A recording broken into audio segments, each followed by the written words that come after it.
Number 5 on this list is the Tiger Shark Detective. I've named this the Tiger Shark Detective because the catching of this shark actually played a crucial role in a murder mystery. It all started when two fishermen back in 1935 caught a tiger shark off the coast of Australia. They brought the shark back to shore and donated it to an aquarium. This shark was in the local news at this point and had quite the name for itself. A week into it being at this aquarium during a live feeding where there was actual literal onlookers watching, this shark coughed up what looked to be a human arm. The police obviously got involved at this point and had to do some investigating to see how it got there. They determined through a series of tests that the arm had not been bitten off by the shark, but that it had been chopped off by something else and that the shark had swallowed it whole. The story would have been over, but the arm had something on it that distinguished it from other arms. It had a tattoo. This was a rare tattoo, and back then tattoos themselves were pretty rare altogether. Investigators soon realized that it was the same tattoo that a former police informant had on his arm,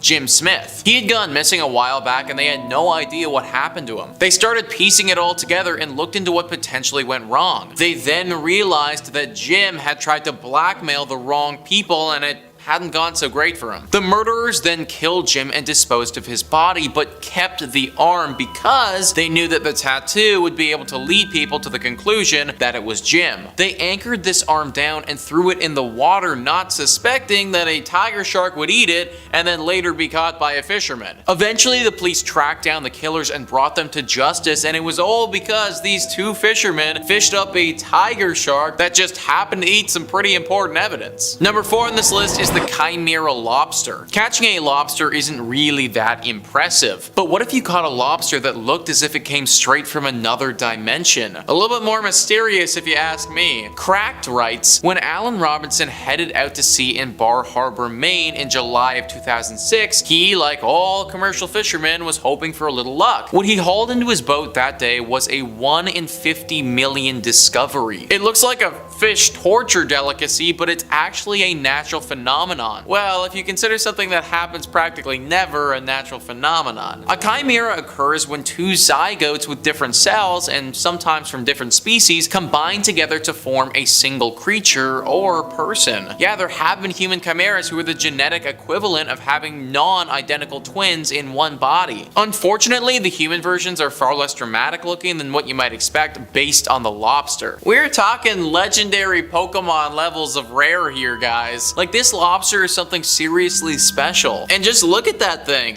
It's split directly down the middle. One half looks cooked and ready to serve, and the other half looks like a regular everyday lobster. This is just one way that this phenomenon can appear. There have been reports where lobsters can come out as blue before, or even harlequin. It's a very mysterious event when it happens, and one of the rarest on the entire planet. Number 3, new teeth. Okay, so I thought these things were just like hung up on a wall in a museum somewhere. Nope, they're finding these things like every day. Jonathan Valentine found his first megalodon tooth after just like 10 minutes of one of his most recent dives. The fossil hunter has found several huge fresh teeth from the extinct megalodon in North Carolina last month. Jonathan Valentine, who runs the Digging Science website, said in a recent video that his haul included a tooth that was 7 inches long and another that was 6 inches. Dude, that's the size of like your whole hand, and like one tooth. One in a mouth of hundreds. That's a big set of jaws. Megalodon tooth finds usually measure between 3 and 5 inches, but our boy here got lucky with these 2 big tooths. According to the Florida Museum of Natural History, on his North Carolina trip, Valentine explored coastlines that form bays and canals that used to be deep water ocean floors millions of years ago. Huge megalodon teeth can be found in these embayments. Florida is typically where he would explore to find megalodon teeth and ice age fossils, but these 2 giant gems were apparently laying in what was a shallow nursery during the Miocene period, where big female megalodons would come in and have their babies and then ship back out to sea. Those babies would have a variety of different foods to eat, and they wouldn't have to worry about other deep water predators being so close to shore. They'd be able to just chill out, grow humongous, and then cruise into the ocean at their own pace. Apparently these waters in North Carolina would be like a nursery and then a feeding frenzy on local whales. Yeah, Valentine said, quote, "Holy shit, that thing's huge. That thing is insane. That's a big tooth." Wow, that's a pretty good start to this trip. Yeah, I'd say so, dude. You found one of the biggest teeth ever found, and in North Carolina. Also, isn't it scary that they weren't like in the middle of the Atlantic somewhere on a ship? They were like on the shores of North Carolina? Terrifying. Number 2. Bigger in the cold. A new study reveals that the very, I hope, extinct megalodon or megatooth shark grew to larger sizes in cooler environments than in warmer areas. Kinda goes against what you think when you think about sharks, right? Florida, Bahamas, Mexico. Yeah, nope. Yeah, they could be anywhere in the Atlantic or even up by the North Pole. DePaul University's paleobiology took a look through time and space at the body size patterns of the megalodon. In reality, this species is only known from teeth and vertebrae that we found from fossil records. We don't really have a good idea of what its actually girth looked like. Accepted scientifically though, the thing was at least 50 feet and maybe bigger. The new study re-examined published records of megalodon teeth along with their estimated total body lengths. In the mid-1880s, German biologist Carl Bergman came up with a theory that larger animals thrive in cooler climates because their size, naturally, would help them retain heat more. Therefore, the bigger fish would be in the cold. I catch your drift. Walruses, whales, I get it, I get you. Seems like this at first that the impression that scientists were under was the colder the area, the bigger the animal, therefore the longer and better it would thrive. However, with new studies, it shows that mostly of the unidentified nursery areas that the megalodon liked are all located near the equator in warmer waters, making it even smaller than possibly the ones that were swimming in the cold. It's possible that megs were actually much smaller than the nursery's teeth found in the colder areas, making the cold therapy theory true? It's hard to tell with this creature because it swam mostly wherever it wanted. Cold, warm, it didn't care. If it was hungry, it was coming for you. The results of the university indicates that the modern climate change is rapidly accelerating marine habitat shifts to more polar latitudes in apex predators, such as sharks and whales, up near really cold areas. This would also lend evidence to the specific diet of the megalodon, which was mostly large whales, who also live in the deep dark cold. DePaul's conclusion is that not all geographically different megalodon individuals grew to gigantic sizes equally, but the colder creatures were also much larger swimming in the cold water, ultimately securing Bergman's OG rule. Alright, so the Keys trip is back on then. Warm water for the win. They don't swim there. Or they do both. Oh. And the number 1 spot, alive? Could we have just found evidence on sonar to prove that there's something absolutely terrifying and massive still swimming the seas? We've found teeth in recent years and last month that have been relatively fresh. We've seen Google Earth blurs signifying that the waters can be really deceiving. Now, researchers think that they caught a little glimpse at something very weird and very big. Apparently sonar showed a 50-foot shark nearing a boat off New England waters. Shark researchers are accustomed to surprises, but the Atlantic Shark Institute was a little taken aback when something resembling an extinct megalodon shark appeared to just swim under them on sonar. Of course, flabbergasted after picking up what appeared to be a massive 50-foot shark-sized blurb, the sea scanners underneath the boat were fritzing. An Instagram post detailing the alleged discovery is currently making waves on a recent shark research trip. Researchers said, quote, "We were amused to see this shape appear on our fish finder for several minutes. Researchers from the Atlantic Shark Institute detected this anomaly in an undisclosed area. Unfortunately, the scientists' excitement quickly faded after the monster just turned out to be a massive monster school of fish. Whew, just sitting in the same spot for a while. Yeah, thank God." Researchers said, quote, "We waited for more of the rods to go off, however, much to our disappointment, the shape just started to transition into a large school of Atlantic mackerel that hung around the boat for about 15 minutes. That's terrifying. Yo, can you imagine just a massive murky shadow under your boat for just minutes on end not moving? Just sitting there? I'm pretty sure I would just start playing the Titanic music, you know what I mean? It's been a pleasure, gentlemen. Okay, so no actual megs caught yet, thank God, but it seems like we keep finding these remains, which is not necessarily a bad thing, but not necessarily a good thing. The cool thing, however, is each month there's more and more studies actively searching for this thing. To be honest, I hope it's gone forever. 10-foot hammerheads are scary enough, aren't they? Like eyes on the side of their heads? That's terrifying.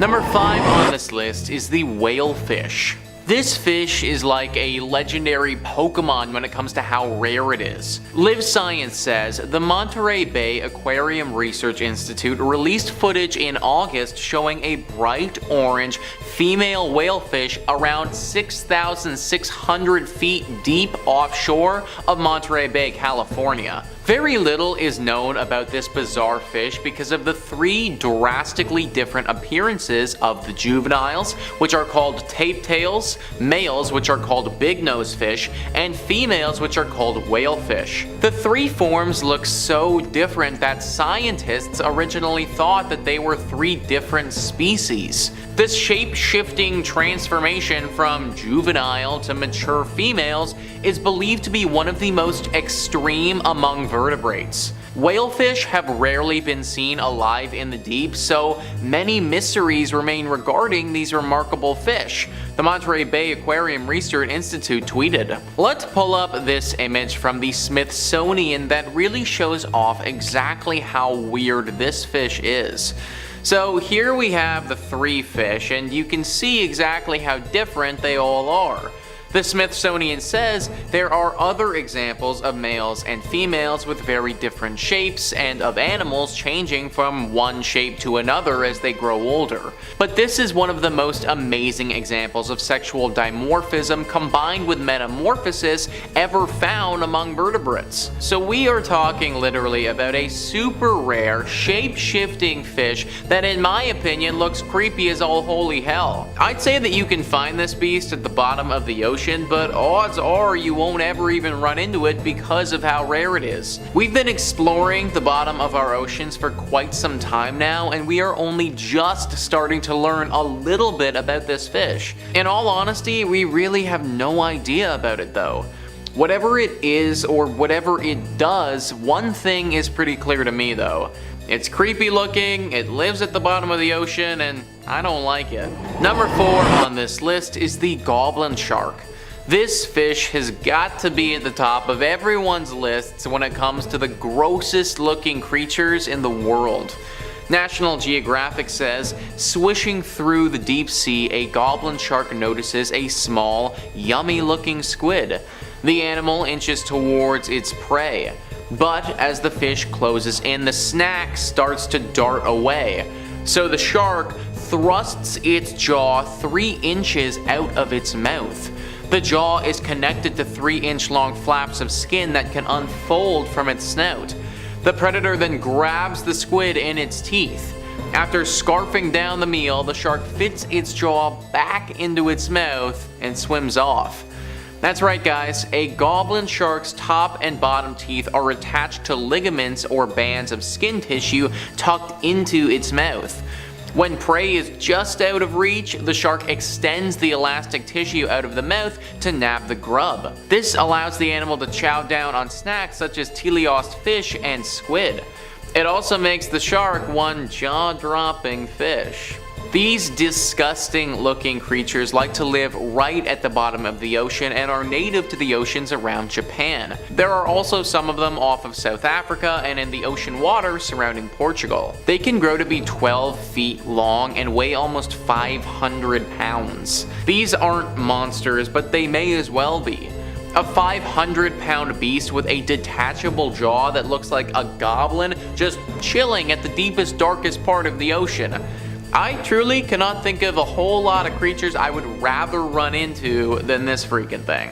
Number 3. Sarcastic fringe head. At first glance and description, the sarcastic fringe head doesn't sound particularly horrifying. It looks about as funky as most things you would see in an aquarium. And the name might make you wonder a little bit if it's got a reputation for being sassy, like maybe this is the fish that's always backhandedly complimenting you, which would be terrifying in its own right, but not for the reasons we tend to highlight on this channel. No, the sarcastic name comes from the fish's kind of dour expression, and I definitely do see where that's coming from because looking at photos of me, it looks like it's judging me just a little bit for my life's choices. Now, when this fish opens its mouth, you'll understand why it earned a spot here. The sarcastic fringe head's mouth can open up wider than its body, creating this delightful image you see here, and you will probably be seeing for the rest of your days. Now, if you're a little freaked out looking at this fish that looks like it crawled out of the upside down, that's understandable. But what if I told you that these fish have kiss fights? Sarcastic fringe heads fight for dominance with other fringe heads by expanding their very wide mouths and then pressing them together as a display to show who's got the biggest mouth. This is also how they attract mates, fighting off other fish and smacking their lips together to impress all the lady fringe heads, showing them just how wide their mouths go. And man, it has taken so much restraint right now to be talking about this and trying to keep this at a PG rating. Number 2.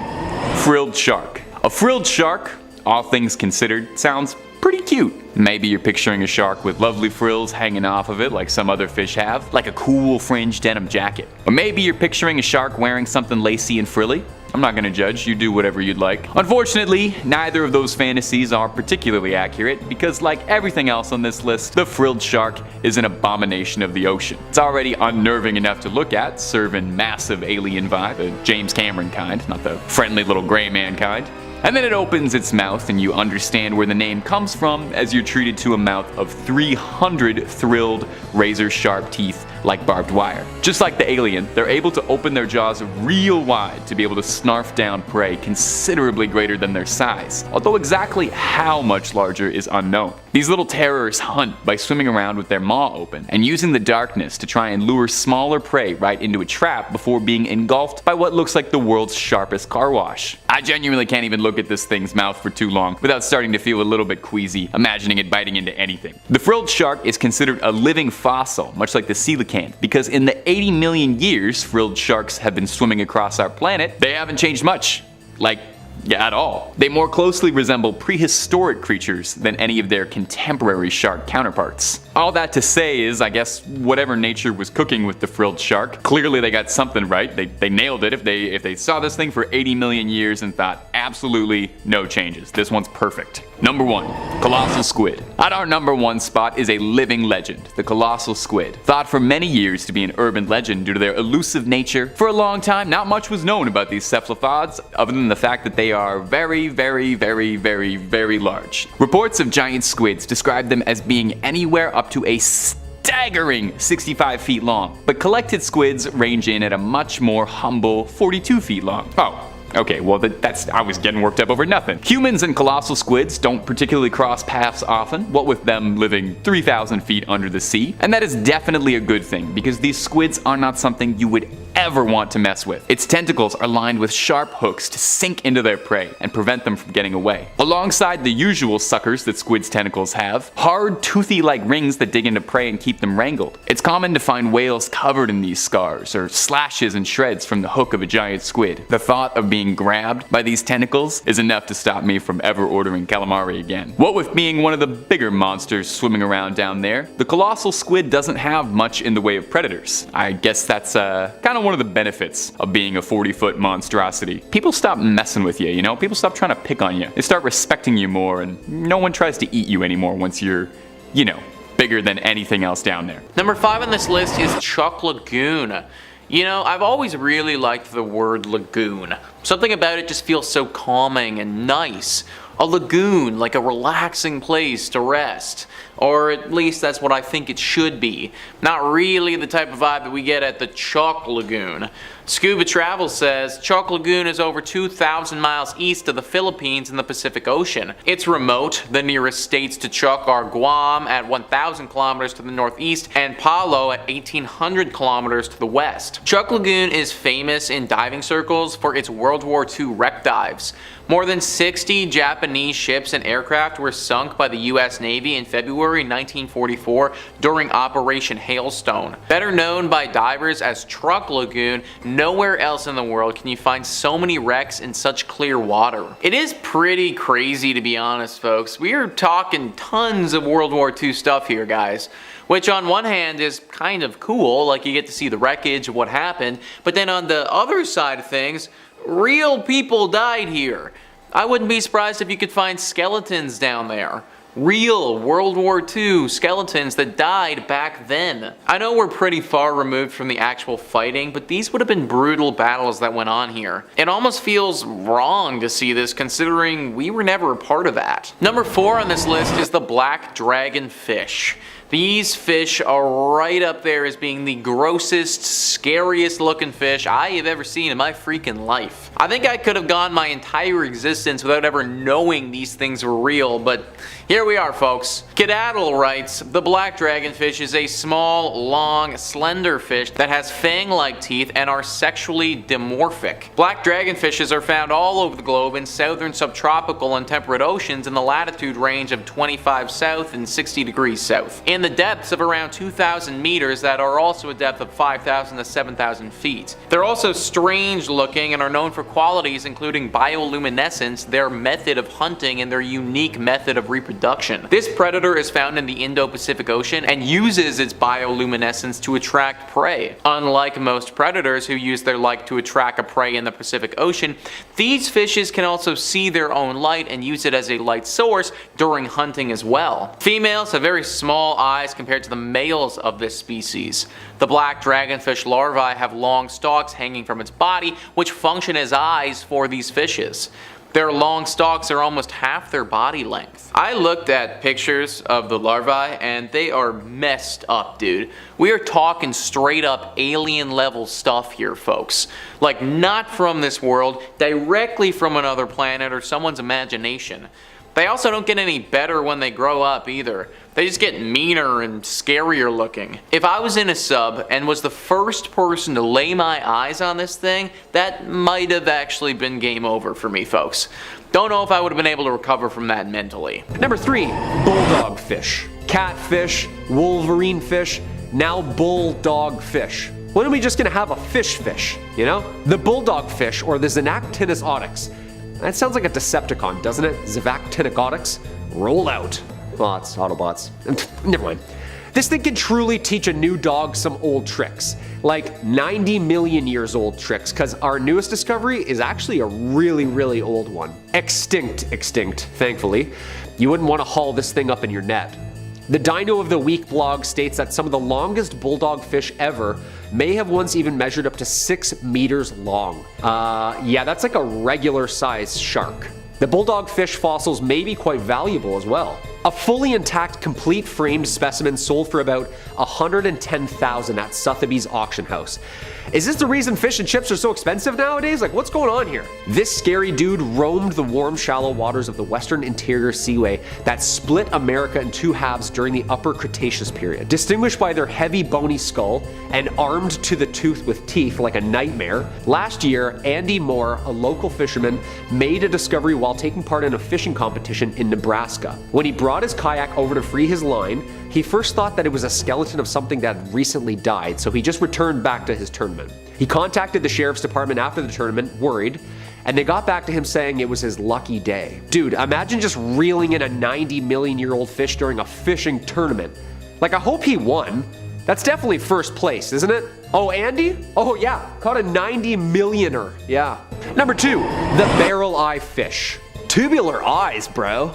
No, seriously, your tubular eyes actually are very rare and also significantly puzzling. Say hello to the barrel eye fish, or the Macropina microstoma from the Opus thoproctus species, meaning backwards in Greek, to signify their uniquely designed flipped up eyes luminously inside, alive in their head, or backwards. Generally directed upwards and back to detect the silhouettes of both predator and prey, although they can move their eyes back to forward. Basically, they have a sunroof above their head that they can look up from inside their own head. Hey, that's pretty tubular, bruh. They can be found deep in tropical waters in the twilight zone, between 600 and 800 meters down. There are fish that gaze upwards through their transparent heads with eyes like mesmerizing emerald orbs. These domes are huge spherical lenses that sit on a pair of long silvery eye tubes, hence its common name. The barrel eye fish has a green tint over their eyes, which even acts as kind of like a sunglasses to help them track down prey in any sort of lighting. There is literally nowhere to hide, even for a bioluminescent fish. Barrel eyes are one step ahead the entire time. After years of only seeing dead, net-caught specimens, in 2021, Bruce Robinson with the Monterey Bay Aquarium Research Institute in California and their high-def cameras finally got a pretty good look at these dudes using remotely operated vehicles. Dude, these are apparently really rare. Side note, is this how fish are evolving? Like their heads are becoming see-through all of a sudden? Because this is terrifying. Like, imagine a shark with a sunroof. Number 1, the snapping shrimp.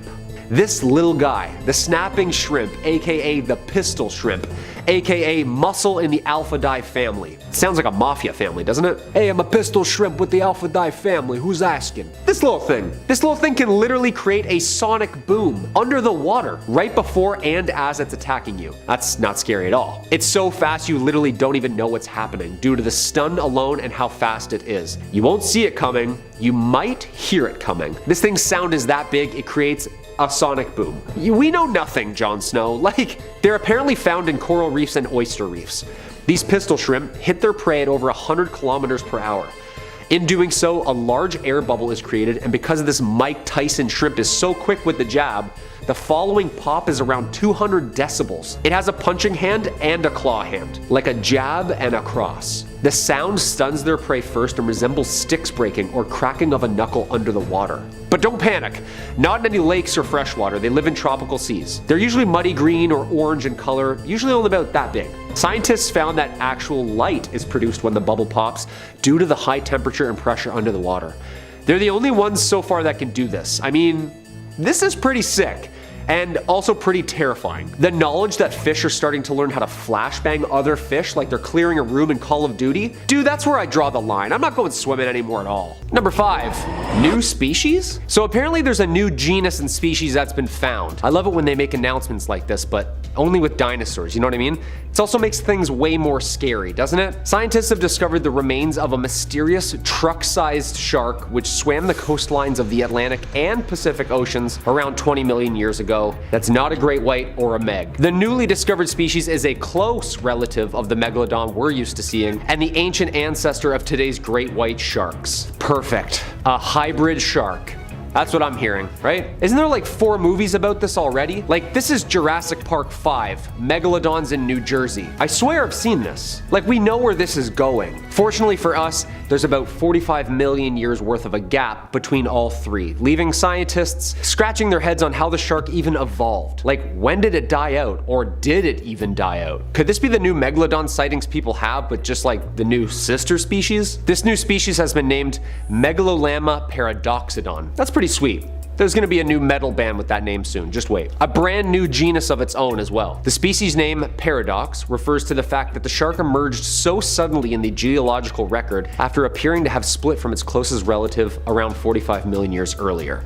A paradox. So it's like the daughter of a meg and the grandmother of a great white. Only 5 of the species' teeth have been found in California, North Carolina, Japan, and Peru. Based on the remains, the researchers think that the shark grew to around 5 meters long, making it smaller than its relative, but still absolutely megalithic. Like almost a city bus size. Most importantly, the discovery tests our understanding of the shark family tree because the megalodon and megalolamna are so closely related, scientists are still arguing about the missing branches to said family tree. Yeah, that's horrifying, all right. Number 4, origins. All right, let's take a deep dive here before we talk about these new fears that I've recently developed. Also, if you like what we do here on the channel, Hulk smash that like button. It really helps us out here. We like to keep it spooky around here, so let us know down in the comments what your biggest fear of the 7 seas are. If it's creepy, if it's crawly and it swims, send her over my way. Before these TikTok videos and Google Earth finds, the megalodon was first written about in 1835 by Swiss-American geologist Louis Agassiz, who named the species Carcharodon megalodon. He was the first one. He was the OG on the case. And of course, the first megalodon teeth, such as those found by the HMS Challenger in 1873, were dated in 1959 by zoologist Vladimir Chernesky to be around 11,000 to 25,000 years old, popularizing claims of the megalodon still hiding out there somewhere. Megalodons are thought to have reached at least 20 meters in length and lived from about 23 to 2 million years ago. The meg, however, wouldn't be known by its scientific name until the late 1990s, when scientists placed it in its own genus, Carcharodon. Some paleontologists think that the megalodon and modern white sharks evolved within the same lineage, but now, obviously with this new species found, it's kind of throwing off the family tree a tad. Yeah, they don't know if they should put it like near the ancients or like 60 million years ago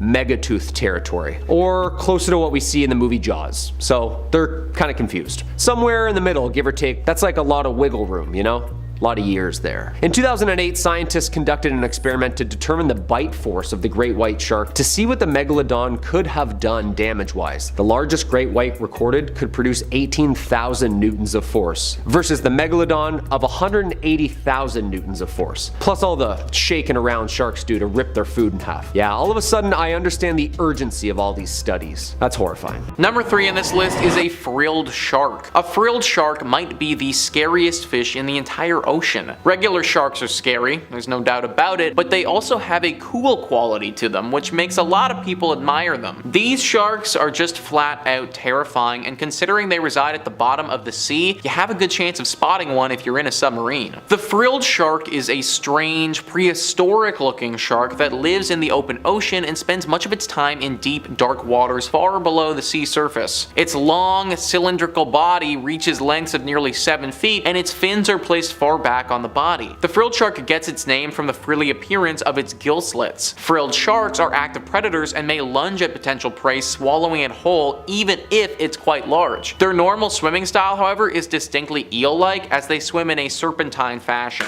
The preferred prey of the frilled shark is squid, and they have several rows of long teeth, each with 3 long points that are perfect for snagging the soft bodies of this prey. Though they specialize on squids, frilled sharks are known to eat a variety of fishes and also other sharks. And don't think that just because they like squids doesn't mean that they wouldn't try a human. If you're swimming down there and looking scrumptious, I can guarantee these guys would love to take a bite if they could. Great white and tiger sharks are scary enough. I have no interest in seeing the prehistoric version of those guys.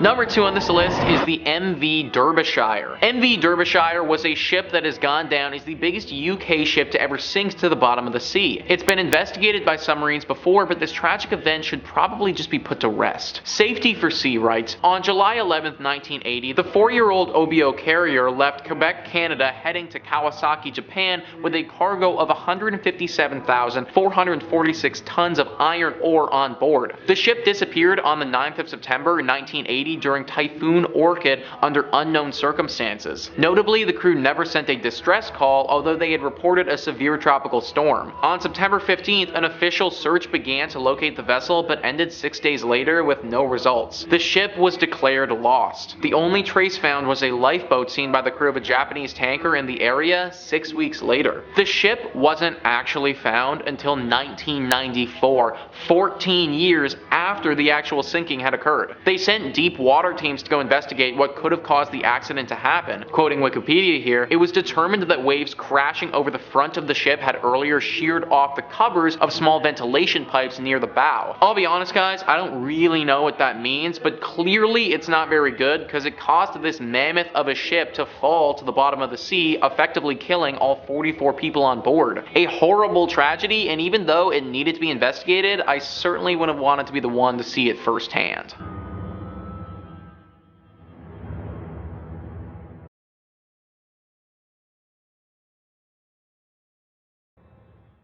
And finally, number 1 on this list is the giant squid. The giant squid is a very dangerous and very scary beast that lurks at the bottom of the ocean. Very few humans have ever set their eyes on this beast before because they are so rare and so elusive. Well, imagine not only seeing this squid up close and personal, but imagine it attacking you as well. That's what happened to an actual submarine called the Greenpeace submarine in the Bering Sea. The Bering Sea is in between Russia and Alaska, and it's just the perfect place for a giant animal like this to be lurking. If it's capable of causing any sort of damage or leak to the submarine, then the people inside are probably completely screwed. These beasts can grow up to 13 meters in size. To have 2 of them like that attacking your ship is not for the best. They chill at the bottom of the ocean because they don't like to be found or messed with, and in my opinion, I think that we should keep it that way.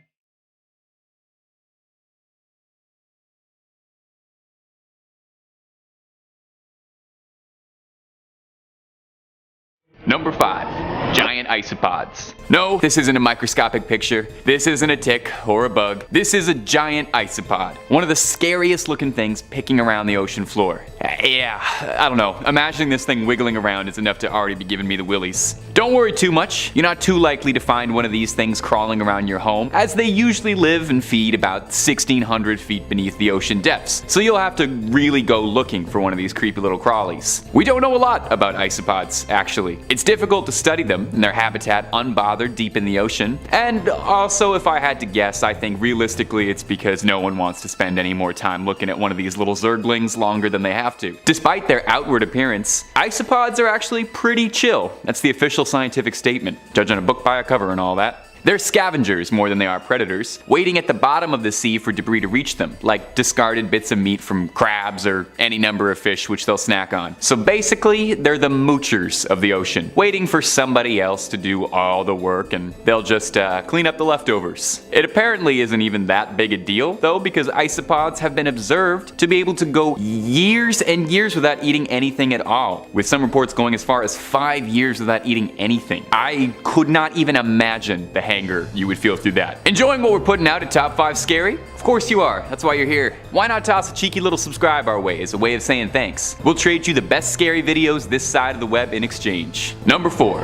Barrel eye fish. Has anyone ever accused you of being empty-headed? I know that's something I've heard a lot in my time. I don't really know what that means. Unfortunately, my head, hollow as it might be, does not allow you to see inside because I am not a barrel eye fish, a being which is cursed to have a window for a forehead. The barrel eye fish may be one of the most confusing looking things under the sea. I mean, take a look at this thing. It kind of looks like it's not finished yet, you know? Like this fish was late for school and it forgot to put its face on. It's got its eyes inside its head and has a translucent head to accommodate that. You know, the rest of all life thought eyes on the outside, but the barrel eye just had to stand out and be different. Those two big green orbs are the fish's eyes, tinted with a sort of biological sunglasses kind of deal to help it zero in on light above it. The barrel eye uses its bizarre eyes to look upwards, tracking the shadows of its prey and then fixating on it. You wouldn't expect a creature that looks this weird to be an effective predator at all. Special organs on the fish's belly, called soles, deflect light from the creature's insides, illuminating the deep sea around it and also letting it camouflage. So this weirdo transparent head fish is also a mobile swimming light show. Just goes to show how absolutely amazing life down in the abyss is, where creatures will naturally adapt to their surroundings to evolve to have a flashlight built into them. Bless you, barrel eye fish. Bless you for being you. You wouldn't really expect anything horrifying to exist in Newfoundland. It's a very pleasant place. You think it's mostly just chips and Jig's dinner all the way down. Well, for Gary Goodyear, a fisherman out of Templeman, Newfoundland, he pulled this long-nosed chimera out of the water and gave himself quite the shock. His nets went some 2,000 feet down into the water, where he unearthed this long-beaked mystery fish. When he pulled it up, the crew could not believe what they had seen. It was not at all what they were expecting. I have to include this quote from one of the articles because it's too newfie not to include. Goodyear said, "We're hauling away and by I seen this coming around the roller. I said, good God, what in the heck is that?" Now when he first pulled it up, he wondered at first if it might have been a platypus because of the impressive snoot on the beast. He described this pelagic nightmare's beak as being very rubbery, like cartilage. No one on the boat had any idea what they had found, so they kept the body of the fish and took it to a local fishery in the hopes that someone could properly ID their mystery monster. Luckily, somebody actually knew and it got correctly identified as a long-nosed chimera, an ancient deep-sea dwelling fish famous for its green eyes and, putting this gently, its monstrous appearance. The reason that its nose felt like cartilage is because the fish is completely cartilage from nose to tail. It's actually boneless. So this fish is a spineless coward. The creature most likely perished as it was being pulled up. An extreme pressure change from being 2,000 feet beneath the sea gave it a serious case of the bends. Maybe was a blessing in disguise, because I'm not sure I'd want to see this thing alive. I'm not sure I'd want to see it thrashing around on the floor of a commercial fishing boat. I think that wouldn't be good for anybody. Number 2, decorator crab. Our next spot comes to us all the way from Thailand. Some local fishermen in Koh Yao Noi pulled up their nets while fishing for crabs and discovered they'd brought up an alien-looking creature with them that mystified them. They couldn't identify this thing. Take a look at this creepy little crawly. Kinda looks like a spider that's got a good fashion sense, got really into accessorizing. But it almost kinda looks like it shouldn't be moving at all. Like it's just some garbage that got cursed into being alive, or maybe some seaweed that developed sentience. The fishermen were understandably pretty puzzled by this thing, so they decided to post a video of the then unidentified critter, hoping to get some answers, and for once, the internet was actually helpful. The creature was correctly identified as a decorator crab, which is not something I'd heard of before this video, but I am so glad I learned about it, and I am even happier that I can pass it on to you.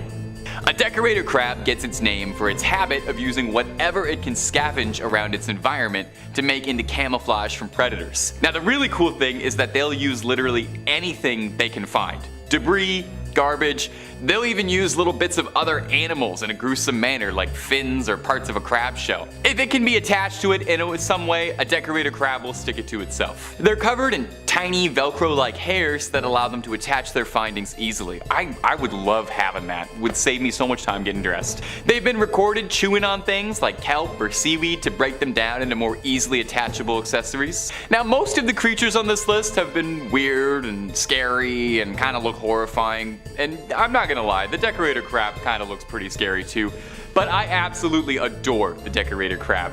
It is showing up every other creature in the ocean when it comes to outfits. I love the garbage costume. It's given camp in a very good way. This thing is like a crab Lady Gaga, and I love it. Number 1, Ghost Shark. Roman Fedortsov routinely entertains his 600,000 Instagram followers with pictures of all the strange creatures he fishes up while sailing around Murmansk, a port city in Russia. His Instagram is a treasure trove of scary undersea finds, and I absolutely recommend that you toss him a follow if you're into this sort of thing, as he's kind of the head honcho for it. This video could easily just have been 5 things that he fished out himself. Nobody is pulling out weird things the way Roman is. But with so many to choose from, I had a tough time, but I landed on this here fish, sometimes called Frankenstein's fish, due to the stitches all over its body looking like it's been sewn together from the bodies of several other fishes. It's also been referred to as a ratfish, a ghost shark, a spookfish, but officially they're known as ghost chimeras. I like that it's got nothing but scary nicknames. These things are bad news from teeth to tail. They have a spiny dorsal fin that's poisonous to the touch. It's got a mouth of rat-like teeth that helps it grind down anything it catches, crushing its prey in its jaws. Usually goes after things like crabs or prawns, so the rat teeth help pulverize the shells. These little things also have an inherent ability to detect the electric fields produced by other creatures, and I wish I knew even the littlest bit about biology because this fish sounds like it's magic. Fish also sounds overpowered, not gonna lie. Now I think as a little treat, we ought to have a little slideshow at the end of just a bunch of Fedortsov's weirdest catches, and I'll just react to them. Ready? Okay, here we go, lightning round. Who would make this? Why would a creature evolve like this? I guarantee you this thing looks cuter as sashimi. That is a face not even Mother Nature could love, if that even is a face. You know what, this one I'm actually kind of coming around to. I wouldn't touch it, I wouldn't order it, but I kind of like it. Number 5, Wolverine fish. Hugh Jackman, if you're watching this and you like scary stuff, this first one's for you, my dude. In 2021, there were more than 200 new species of just freshwater fish discovered alone. Just freshwater. Hopleancistrus wolverine. Okay, that's a pretty badass name. And a badass looking fish. There's no way in hell I'm taking that thing off of a hook with my hands. Are you kidding me? And you wouldn't want to either, because these fishes have strong lateral curved spikes called endontus tucked underneath their gills, which at any time they can extend and jab at their prey with these spiky prong-like claws, hence the name. For those of you who don't know Wolverine, he's an X-Men with claws. It kind of goes hand in hand here, you know? The wolverine fish is actually a catfish, however, that grows up to only about 6 or 7 inches long. They get their name from both the barbed razor-sharp prongs associated with them and the temper and aggression inside of them. Yeah, so like full-blown Wolverine-style anger. Luckily for us, they live in between rocks found so far in the Brazilian river of Rio Xingu in the lower Amazon that I don't think you're gonna swim into any one of these soon. I feel like that's where the scariest fish are, the Amazon. Also, kind of confusing biologists, so many species and names alike but not alike. Catfish, wolf fish, half wolf, half man, X-Men fish. Like every day there's a new fish. Wolverine fish are only herbivores and graze on algae and detritus tucked away deep under rocks, so the likelihood of you just like stepping on one of these are pretty low. Might scare you away from their home, but they won't eat you. Just don't go flipping over any rocks and reaching underneath murky water in the Amazon. That's all I can say for this one. Number 4, alien fish? Well, one magnificent alien fish, Advena magnifica, which translates to magnificent alien, hence the name. No, it's not from outer space or anything, don't panic. Technically, it's not even a fish. This sea sponge literally gets its name because it just looks like E.T. Hey, I didn't name it, they did. To be fair, it does look like E.T. the alien, come on. The long neck, the huge head, the big eyes, it's literally perfect. This year, a new sea sponge was discovered officially. Well, plucked back in 2017, but they're sure now that it's a completely new species. Over 6,000 feet deep in the Pacific Ocean, research team from the Smithsonian National Museum of Natural History came upon a mesmerizing seascape. Dr. Chris Ma of the team dubbed the scene, quote, a forest of the weird. The sea sponge rises up from the seafloor to look exactly onto the direction of the current, mouth open, hoping to swallow up some bacteria to eat. That's sick, just an alien sponge sticking their ET heads out, catching the breeze, hoping for some fast food. Doesn't sound like a bad gig. The 2 holes of the sponge that give it its signature ET eyes appearance are clearly visible on the outside of its head.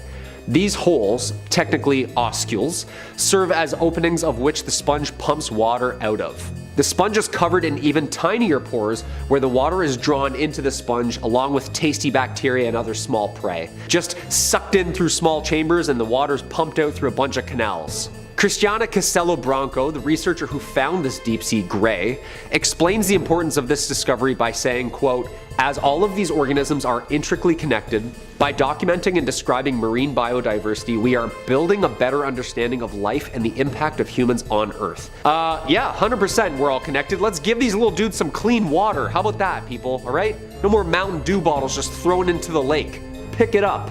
Coming up next on the list is going to be the Baltic Sea Anomaly. It's a very strange, unexplained object that was discovered in 2011 at the bottom of the Baltic Sea. Now, this object is about 60 meters long, and it's been described as a giant mushroom-shaped stone, or maybe a crashed UFO, or some even think a sunken city. A UFO underwater. Does that make it an unexplained swimming object? A USO? Of course, there are some who think that the Baltic Sea Anomaly could just be a natural formation formed from years of erosion, but that would be boring. Despite numerous attempts to study the anomaly and try and figure out just what it is, it remains a puzzle to scientists and a source of fascination. I mean, that's why we're still calling it the Baltic Sea Anomaly, not the Baltic Sea we know what it is. Definitely the most scary thing about it is that it's completely shrouded in uncertainty. This thing was discovered by accident. You know, they weren't even looking for it. They were looking for shipwrecks and happened to find it. And since then, it has been the subject of constant speculation. Some, like I said before, believe that it could just be a natural formation, while others argue that this could be a shining piece of evidence towards an ancient civilization or even extraterrestrial life. There are some as well who are concerned that it could be a threat to the environment around it, because there are some studies that have suggested that possibly the object could be leaking toxic chemicals or even, God forbid, radiation, which would have some pretty scary implications for the Baltic Sea and the people who live near its shores. As well, the fact that we know just like so little about this thing makes us wonder what could happen in the future. Could this be a Godzilla situation where this is a sleeping kaiju beneath the oceans that's gonna come up and destroy a city? Probably not, but it could be. The Baltic Sea Anomaly, we may never find out a single thing about it. It's gonna keep our imaginations going for years until we figure out just what it is. Who knows what dangers could be lurking? Could be nothing, but could be something. A reminder of how little we truly know about what lies beneath the water. Number 2, Sac Uayum. What is the last thing you think you'd want to discover at the bottom of the ocean? Is it the Kraken? Cursed pirate treasure? A cavern full of misshapen skulls and bones? It's the last one. That's the only real one out of 3, because that's our next point. This underwater cavern in particular, one Sac Uayum, is located in the Yucatan. It's a cenote, and a cenote is a natural pit from the collapse of limestone bedrock that exposes groundwater underneath. And And the Mayans sometimes used to use sea notes as places to perform like a little bit of human sacrifice, like just a little bit, like a teeny tiny little bit of human sacrifice. This sea note sits outside the ruins of the ancient Mayan city of Mayapan, south of the capital of Yucatan. It was a major political center from the 12th to 15th century and contained within its stone walls a secret Mayan city. Now there were around 40 sea notes which served as water sources for the residents and a pretty convenient place to store the misshapen bones of your human sacrifices. Legend says that this particular sea note is noteworthy for being guarded by a feathered, horse-headed serpent. And when researchers dove in, they discovered there were very real reasons to be afraid. Bones scattered across the sea floors. 15 sets of bones marked by 15 bizarrely elongated skulls. These skulls were flattened during infancy. Why the Mayans did this is a bit puzzling to researchers and me. I don't know how much you know about like anatomy and biology, but traditionally the skull works best when it's not flattened. Now interestingly, researchers believe that these people weren't sacrificed, but rather their bones were laid to rest here to get closer to the underworld as they await the next cycle of rebirth. I only hope we didn't disturb them. I don't want to wake someone up while they're sleeping. And number 1, the Yonaguni Monument. Now you've definitely heard of the lost city of Atlantis, this mythical city that could have been signs of an ancient technologically advanced civilization that people believe sunk. But have you ever heard of the Yonaguni Monument? It's been called the Japanese Atlantis. It's a mysterious structure found off the coast of Japan that's puzzled scientists and researchers for decades. Some argue that it was crafted by an ancient civilization. Now, the monument itself is a sprawling complex of stone structures, steps and platforms, and the most defining feature is this massive pyramid that looms over it with precise angles and straight lines that make it seem like somebody engineered this thing rather than this thing just happened. It defies natural explanation. Many people believe that this monument was created by some unknown ancient civilization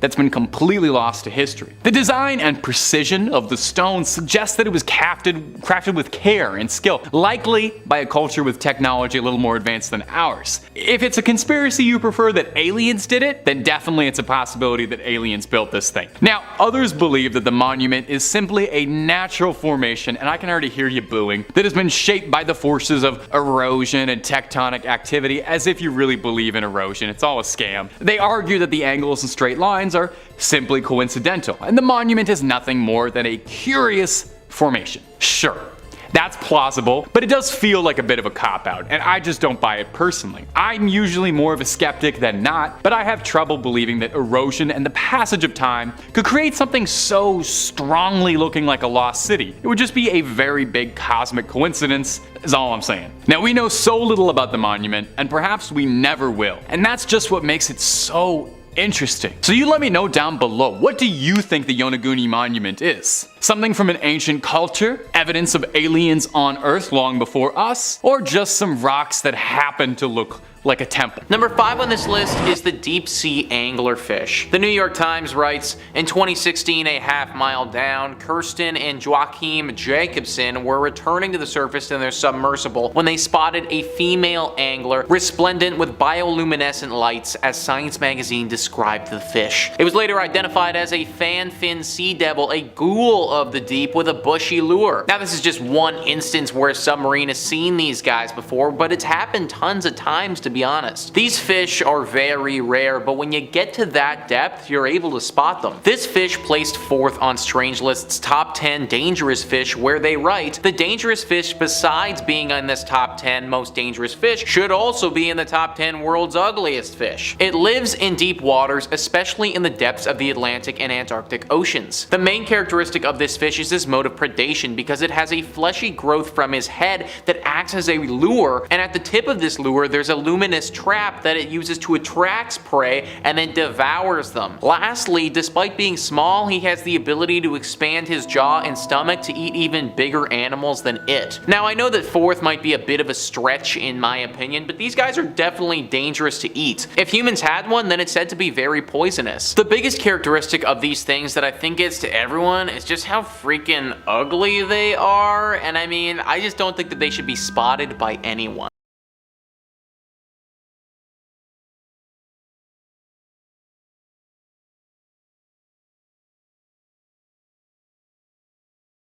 List is crop circles. Usually when we think of crop circles, we think of circles in farms and stuff like that caused by aliens. We typically don't consider there to be crop circles underwater. Well, that's exactly what we have in this one. Earth Sky writes, of course these seafloor circles have nothing to do with crops, but they are intricate circles reminiscent of the elaborate crop circles that sometimes turn up in farmers' fields. Japanese photographer Yoji Ukata captured some photos on a dive near Amanami, Yoshima at the southern tip of Japan. He said the rippling geometric sand patterns are nearly 6 feet in diameter and almost 80 feet below sea level. Now at first, people were pretty frightened. What the heck could these things be? What's causing this? Are we looking at some type of alien occurrence or some type of intelligent sea life that we never even knew about? These were the questions that were circling around for quite some time. We have, however, found out the answer, and it's definitely less scary, but probably reinforces even more the fact that we weren't supposed to see it. Pufferfish. Pufferfish are the cause of this phenomenon, which would be super cool. The reason that they're doing it is because they're actually banging.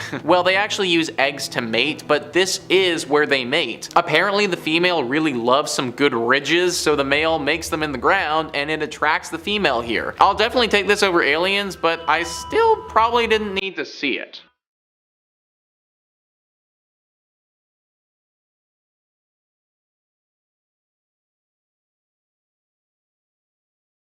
Number 3 in this list is the one-eyed shark. So before we even get into this entry, let's pull up a picture of what I'm talking about so you guys can see. This is the shark that I'm talking about, and it looks pretty fake, right? Well, that's exactly what the internet came out and said, but it turns out that this one-eyed freak of a shark thing might actually be legit. Let's pull up a few of the later shots of this shark and see how you guys feel now. Cracked talks about these other pictures and says, in these later shots, some time has passed and the creature is noticeably a little worse for wear in comparison to the originals. The gentleman in the pictures above is Dr. Philippe Galvin, one of Mexico's most renowned shark researchers. While it was reported by Pisces Fleet that Dr. Galvin had seen, studied, and produced an initial paper on this otherworldly animal and was awaiting review and publication, skeptics still voiced their disdain, complaining now that the shark had to be a creation of special effects artists and that it didn't have gill slits. But the skeptics were soon put to bed because apparently when a pregnant bull shark was recently caught by a commercial fisherman in the Sea of Cortez, the albino cyclops shark was one of the unborn fetuses found inside. Pretty crazy stuff if you ask me, guys. Also kind of creepy that the one-eyed shark is just an unborn fetus. I guess nature really do just be like that sometimes. Number 2 on this list is a skull. Finding body parts in the ocean, or actually anywhere in the world, has got to be pretty jarring. I'd imagine that probably the most jarring of those body parts though would be a human skull. Reeling that up on your fishing line when you're expecting to catch some rainbow trout has got to be quite the shock. Well, this case is actually way worse than that. Imagine going fishing, fishing up a human skull, and then having that human skull literally be the skull of one of your former best friends. Yeah, that's right guys. What I just described there is exactly what went down to Barry Hunter in 2007. He found the skull of Brian Allison, someone who had gone missing several years prior and someone who Barry would often go drinking with. The commercial trawler, the Jan Denise II, was found at the bottom of the ocean several years prior. Brian Allison was on that boat and it was assumed that he perished when the ship went down, but his body, it was never recovered. His family, ever since that ship had gone down, were truly in a horrible place mentally. They inherently understood that Brian had most likely died at the bottom of the ocean, but without ever receiving confirmation, it truly left them in this horrible gray area that they could never escape. This finding from Barry finally gave them the closure that they needed to move on with their lives. Still, it must have been absolutely horrifying for Barry, who actually found the thing and then later realized who it was. And finally, number 1 on this list is the ghost ship. This is definitely not something that you and your buddies would want to find if you're out for a relaxing fishing trip. Rocket Geeks writes, encountering other ships at sea during a fishing trip isn't such a rare occurrence, but what if they're ghost ships with their occupants still on board? In 2016, 2 fishermen noticed a strange vessel drifting about 50 miles away from the Philippines. Disturbed by the ship's appearance, they decided to board it to see if anyone was on it. What they found was the decomposing body of German explorer Fritz Behorhat, who was last seen in 2009, which had been almost perfectly preserved by the salty air and dry winds. What's crazy to me is that this guy's ship was able to just drift through the ocean for so long without being spotted at all. Apparently, after doing an autopsy on Fritz, he had died on his boat of a heart attack years ago. His boat obviously wasn't anchored or anything when he died, so the wind and the water just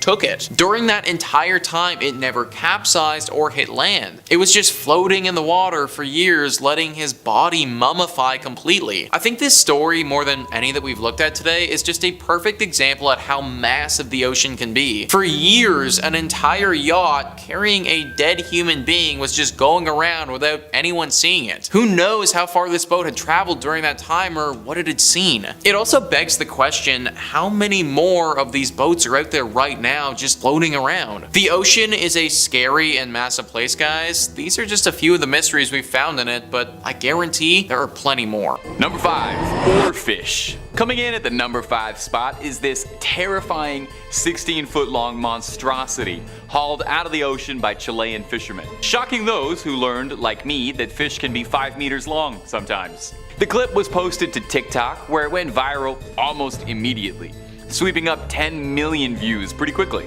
Most people worried this fish might be a bringer of bad times, and there might be an inkling of truth to that. This fish, called an oarfish, is thought in some cultures to be an omen of impending bad fortune. I mean, I understand it completely. If I picked this thing out of the water, I would not think that I had been blessed by good fortune.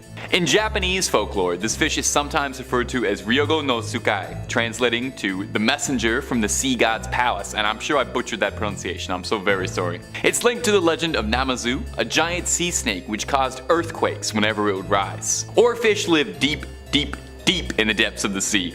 And some scientists theorize that they only ever rise nearer to surface level whenever there's a disturbance in the tectonic plates, which would definitely make this fish a bad omen and a bringer of earthquakes. Now, the actual oarfish, once you get aside all the legend, terrifying as it might look, is a bit of a gentle giant. It's the largest bony fish in the world, and it isn't much of a predator, preferring to swim around just hoovering up plankton. They barely even have teeth, to be honest, and they don't really pose a threat to humans. Unless you consider scaring the heck out of you a threat. You want to watch more scary sea creature videos? Well, I got great news for you because we have loads upon loads on the channel. Number 4, green-eyed shark. Now, if the ocean is where all the scariest stuff in the world is hiding, that goes triple for any body of water around Australia, which is home to some of the actual most terrifying entities ever to walk the planet, and swim the planet, and fly the planet. It's where they send the animals that are too hardcore for the rest of the world. An Australian angler, Trapman Bermagee, pulled out this disgusting wretch of a fish, some 2,000 feet beneath the sea. He captioned it, "The face of a deep-sea rough-skinned shark." A little bit of a fake Australian accent there, I can't help it. Unsurprisingly, most commenters wanted to point out how disgusting the thing was, which is very similar to what I'm doing now. Now, usually I'm a sucker for green eyes, but not on this leathery little monster. This thing looks like a baseball glove that came to life. I'm not having it. There's actually a lot of debate as to what this little thing is. Some commenters had suggested that it was a cookie cutter shark, which might sound adorable when you hear that. That sounds pretty cute, but I promise you it is not cute at all. A cookie cutter shark is named that because of its jagged mouth, which leaves cookie cutter-like imprints on its victims, just like big holes in anything that it's biting at. However, the fisherman pointed out this wasn't a cookie cutter shark. A cookie cutter shark looks absolutely vile, but in a very different way. A cookie cutter shark looks more like a mole rat that was left in the sun for a few weeks, whereas this thing looks like it was grilled before ever being born. Now, another commenter suggested that this shark could be something called an Endeavour spur dog shark, which is a mouthful and a half. Now, whatever the creature is, it goes without saying, I want very little to do with this shark. Number 3, long-nosed chimera. Number 3 on this list is the Proboscis Worm. I don't care what anyone says, this has to be a monster. Just based on literally how freaking gross it is, it needs to be qualified as a monster. This species is also known as ribbon worms, and there are actually a ton of ribbon worms in the world. The ones I'm talking about reside deep at the bottom of the ocean. These ones usually grow to be bigger than the other ones in the world. The Smithsonian Magazine says the largest species of ribbon worm is the bootlace worm, which can be found writhing among rocks in the waters of the North Sea. Not only is it the largest nemertean, but it may also be the longest animal on the planet. Uncertainty remains because these stretchy worms are difficult to accurately measure, but they have been found at lengths of over 30 meters and are believed to even grow as long as 60 meters longer than the blue whale. Despite their length, they are less than an inch around. Now, these creatures don't have any natural predators, and let me tell you why. Because they look disgusting. Like, let me ask you guys, would you want to eat that? I would straight up need to be starving, and there would literally need to be nothing edible left on the planet other than this thing before I decide to take a bite. It literally looks like a large intestine that just slithers across the bottom of the ocean. Shockingly enough, this is a real thing though, and you can find it chilling in deep waters. Number 2 on this list is zombie worms.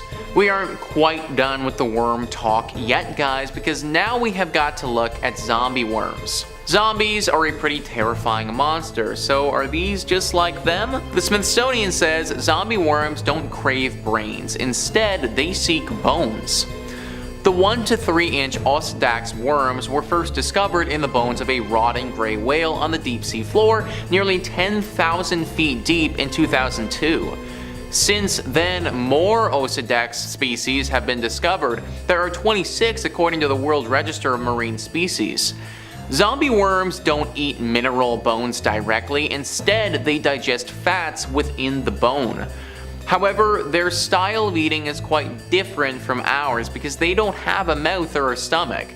They secrete an acid from their skin that dissolves bone, freeing up the fat and protein trapped inside. Then, symbiotic bacteria living in the worm's body digests the fat and protein. How Oceanics acquire nutrients from the bacteria isn't known. They may simply digest the bacteria, or nutrients are somehow transferred to the worm. They hold on to whatever bones they can find by drilling in with roots which contain the symbiotic bacteria. Zombie worms can retract these plumes into the body when they are disturbed. If all this isn't strange enough, the only worms doing any drilling are female. The microscopic males live inside their bodies. One study counted 111 males inside just one female zombie worm. This eliminates the pesky step of having to search for a mate because the eggs and sperm are right next to each other. Then the worms can disperse many fertilized eggs far and wide, hoping that they land near some recently fallen bones. Needless to say, but these are some weird freaking creatures. No wonder we've nicknamed them zombie worms. They're about as monstrous as you could possibly get. Not to mention, but they feast on the bodies and bones of the dead, similarly to what zombies would want to be doing. Number 1 on this list is the Sloane's viperfish. As with most things on this list, we have a thoroughly disgusting looking creature. This thing is just as dangerous as it is disgusting though. The Twilight Zone says, like many of the inhabitants of the deep sea, Sloane's viperfish sport light-producing organs called photophores along its body. These flashing blue, green, or yellow lights might attract tasty snacks, but they're most useful for masking the fish's silhouette from predators below. They're also useful for grabbing a meal. When prey comes near, the viperfish drops a glowing light on its dorsal fin ray like a fishing lure in front of its mouth and snap!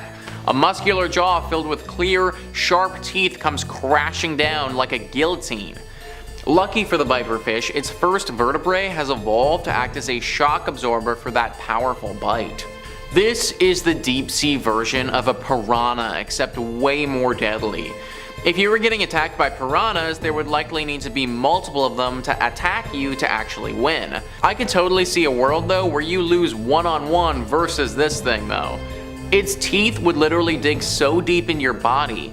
Even at the thickest part of your body, this thing has the potential to go all the way through if it bites you well enough. Thank goodness it's swimming thousands of meters below us and we don't need to worry about it popping up on our next snorkeling adventure. Number 5.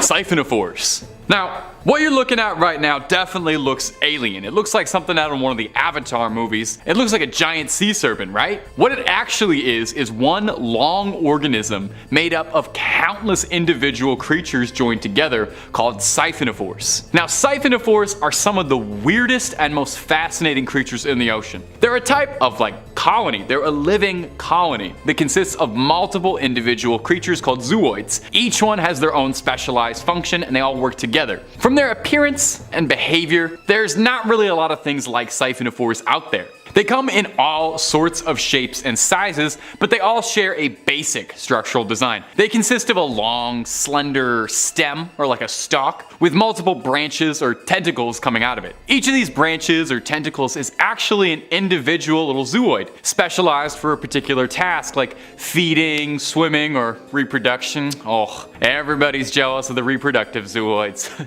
Always a feeder. One of the most interesting aspects of them though is how they eat actually. They're active predators and they use those long tentacles to capture small fish and plankton and stuff. However, unlike a lot of predators, siphonophores don't just use their tentacles to capture their prey. What they do is they use these stinging cells called nematocysts, which are located on the surface of their tentacles to paralyze their prey. And once their prey is immobilized, tentacles coil around and bring it to the siphonophore's mouth, which is located at the base of the tentacles. And yep, you are definitely going to be thinking about that tonight when you try to go to sleep. Now, despite all these cool things I have told you, there's still so much we don't know about them because they're largely a mystery. They're difficult to study and understand, mostly because they're really far down deep in the ocean where we can't get at, and they're also extremely fragile. But boy, are they weird. And if you're looking for more strange stories about horrors under the water, well, this is part 2, so you already know we've got plenty of videos on that, and oh my god, if you like the Megalodon, we've got a video or 2 for you. But if you don't want stuff from the ocean, we got just about anything scary you could think of. Click on through and subscribe, and make sure you hit that bell and don't miss a scream. But,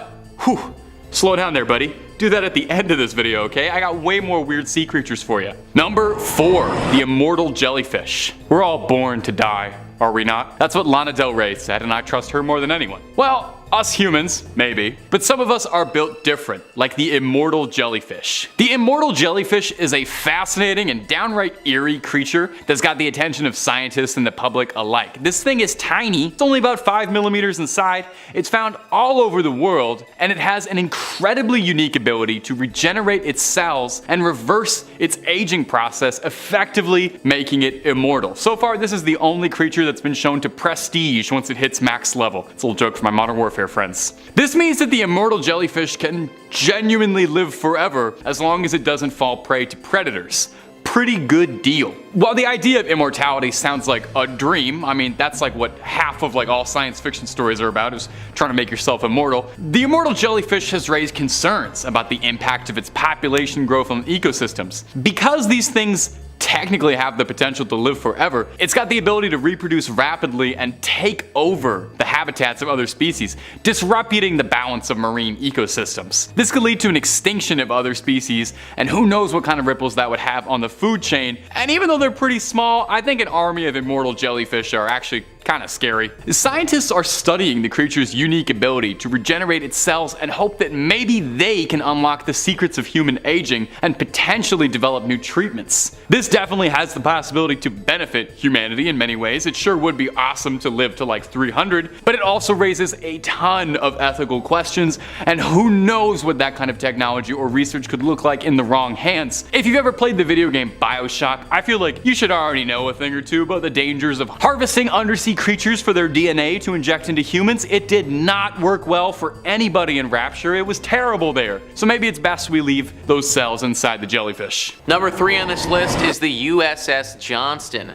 USS Johnston is considered to be the world's deepest shipwreck. That is a pretty scary title to hold if you ask me. The story of how the Johnston went under is pretty scary as well. CNN Travel writes, the Johnston was captained by Commander Ernest Evans, a Native American from Oklahoma. Along with 2 other US destroyers and 4 smaller destroyer escorts, Evans led the Johnston into attacking a far superior Japanese force of 4 battleships, 6 heavy cruisers, 2 light cruisers, and 11 ocean destroyers according to the NHHC account of the battle. In an initial encounter, fire from the Johnston knocked out a Japanese cruiser, but the US destroyer was heavily damaged and its ammunition depleted. Evans himself was seriously wounded. Undaunted, Evans regrouped his crew and the Johnston attacked the Japanese ships again, drawing their fire from a nearby US aircraft carrier. After 2.5 hours of fighting, the Johnston was without power and surrounded by Japanese ships. Evans ordered the crew to abandon ship and it rolled over and sank. Pretty sad war story right there, guys. Out of the crew of 327 that were on that ship, 186 of them died. These men likely would have sank to the bottom of the ocean with the wreckage as well. Now the wreck sits way deep into the ocean where only submarines are able to go down and see. It just so happened to sink where the ocean is extremely deep and it kept falling and falling to the bottom. I cannot imagine seeing that with your own eyes for the first time. Knowing what had happened and seeing the wreckage. Imagining the stories of it happening as you see it and put it all together. Very real, very scary shipwreck at the bottom of the ocean here. Number 2 on this list is the dead squids. Last time, in the first part of this series, we did an entry looking at giant squids. Specifically, it was 2 giant squids literally attacking a submarine. Very scary and very lucky that the people on board that submarine managed to get out with their lives. Well, this time we're going to be looking at similar squids, but they aren't attacking the sub, they're actually dead.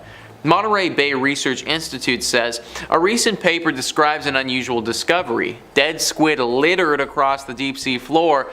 Dead squid littered across the deep sea bottom of the Gulf of California. It's a squid graveyard that might be a boon for deep sea animals. With an egg sheet blocking their ability to feed, female deep sea squid fast while their eggs develop. By the time the babies have hatched and swum away, a mother squid will have used up all of her stored energy and resources. The carcasses that the researchers found were likely these females, accompanied by the remnants of their reproductive efforts. So we have a bunch of dead squids just on the ground. Imagine coming across that in a submarine. I would think, holy crap, where is the sea monster that just killed these things and am I next? Also, want to hear another super creepy thing about this? They came upon them, and because it's the sea and there are a lot of bottom dwellers, well, all of these corpses were getting eaten by other animals. Starfish, other bottom feeders that lived down there, they were having quite a meal considering there were tons of massive dead squids everywhere. Also, total sidebar right here, but I never knew that about squids. That the mother squid basically has to sacrifice herself to wait for the eggs to develop. I feel like there needs to be like a children's movie based on that, or like some type of story, because that's a freaking tearjerker, man. And finally, number 1 on this list is the SS Garsopa. We are looking at another shipwreck here, my friends. Now this one is pretty much just as scary as the last one, but there is a bit of a catch. It might actually be a shipwreck that you would want to find. Let me explain. Wikipedia says the SS Garsopa was a British steam merchant ship built in Jarrow and launched in 1919. After a long civilian career, she saw service during the Second World War. She was named after the town of Garsopa on the banks of River Shavarti in Karnataka, India, which, due to its easy access to water transportation and as a distribution center for crops including pepper, was the commercial capital for centuries. She sailed with several convoys before joining convoy SL-64 in February 1941. Garsopa left the convoy when she exhausted the majority of her fuel and was making her way to Galway, Ireland, when a German U-boat fired a torpedo that sank her with the loss of 85 lives. The wreck of the Garsopa was discovered in 2011, and it was announced that an operation to recover its cargo of silver bullion with an estimated value of 150 million euros would begin in 2012. On July 18, 2013, Odyssey Marine Exploration of Tampa, Florida, US reported that it had recovered 110 tons of silver. So yeah, we got a bit of a mixed bag on this one, guys. On one hand, you probably have mental trauma now after finding a bunch of dead bodies from the war, but on the other side, you're also a millionaire now. So yeah, bit of a tough one there. I think I'd have to get the millions, but it would definitely be challenging to go through it, that's for sure.